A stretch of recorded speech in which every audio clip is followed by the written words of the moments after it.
एक समय की बात है। एक गांव में मोहन नाम का एक नौजवान रहता था। मोहन का शरीर गठीला और बहुत सुंदर था।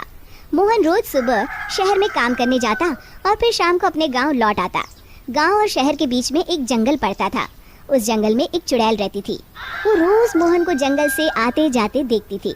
फिर कुछ समय बाद मोहन की शादी राधा नाम की एक बहुत ही सुंदर लड़की से हो जाती है। एक दिन मोहन अपनी पत्नी राधा से कहता है, राधा, मैंने तुमसे कितनी बार कहा है कि तुम मेरे लिए सुबह सुबह खाना बना दिया करो।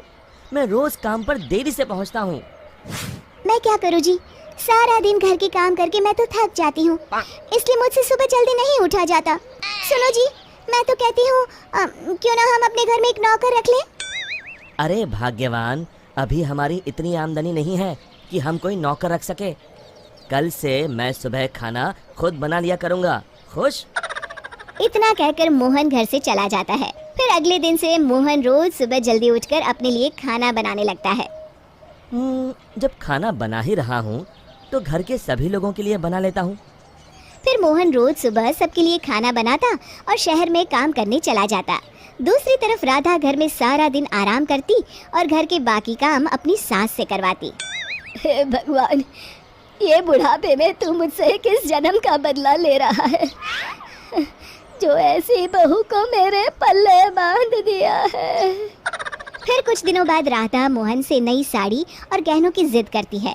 मोहन उसे समझाने की कोशिश करता है कि वो अभी ये सब खरीदने में असमर्थ है, लेकिन राधा नहीं मानती और राधा के रोज रोज के नखरों से तंग आकर मोहन गुस्से में घर से निकल जाता है। कब वो जंगल में पहुंच जाता है उसे भी पता नहीं चलता। तभी एक चुड़ैल की नजर मोहन पर पड़ती है।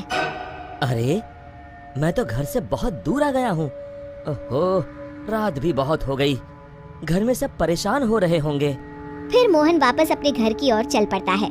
चुड़ैल भी मोहन का पीछा करते करते उसके घर तक पहुंच जाती है।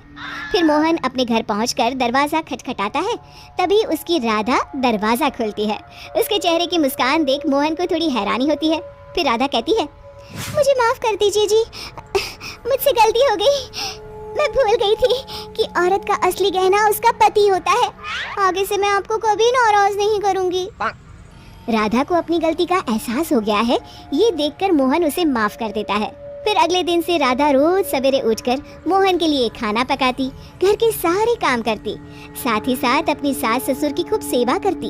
अपनी पत्नी में आए इस परिवर्तन को देख मोहन की खुशी का ठिकाना नहीं रहता।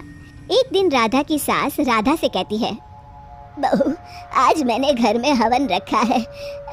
बाबा जी किसी भी वक्त आते होंगे तो सब तैयारी करके रख दे। जी माँ जी। फिर थोड़ी देर बाद बाबा जी अपने चेले के साथ उनके घर पर आते हैं। अलख निरंजन। आइए आइए बाबा जी, मैं आपका ही इंतजार कर रही थी। फिर बाबा जी हवन की तैयारी शुरू करते हैं और मोहन और राधा को हवन में बैठने के लिए कहते हैं। मोहन तो वहाँ आकर बैठ जाता है, लेकिन राधा वहाँ आने से मना कर देती है। तब मोहन राधा से कहता है, अरे भाग्यवान, अचानक तुम्हें क्या हो गया? तभी बाबा जी को राधा पर कुछ संदेह होता है। अलख निरंजन, माँ जी, तुम्हारे बहू के हाव भाव देखकर मैं पहले ही समझ गया था कि इसके अंदर किसी चुड़ैल का वास है। बाबा जी क्रोधित होकर कहते हैं, सच सच बता, कौन है तू, वरना अभी तुझे जलाकर भस्म कर दूंगा। फिर बाबा जी जोर जोर से मंत्र पढ़ना शुरू कर देते हैं। ओम चामुंडाय विच्चाय नमः, ओम चामुंडाय विच्चाय नमः। तभी अचानक राधा की आवाज बदल जाती है और वो बाबा जी को हाथ जोड़कर कहती है, नहीं नहीं, मुझे छोड़ दीजिए, मैं एक चुड़ैल हूँ। मैं रोज मोहन को जंगल से गुजरते हुए देखती थी। मैं मोहन की सुंदरता पर मोहित हो गई थी। फिर मैंने देखा कि राधा मोहन और अपने सास ससुर को दिन रात परेशान करती है और एक दिन मौका पाकर मैंने राधा के शरीर में प्रवेश कर लिया। मुझे कुछ मत करना, मैं अभी ये घर छोड़कर चली जाती हूँ। फिर हवा का एक तेज झोंका उस घर से बाहर चला जाता है और राधा बेहोश होकर नीचे गिर जाती है। कुछ समय बाद राधा को होश आता है। सारी असलियत जानने के बाद राधा को अपनी गलती का एहसास हो जाता है।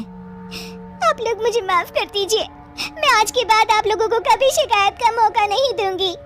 शिक्षा, हमें हमेशा अपने परिवार वालों के साथ अच्छा बर्ताव करना चाहिए और अपना हर फर्ज निभाना चाहिए।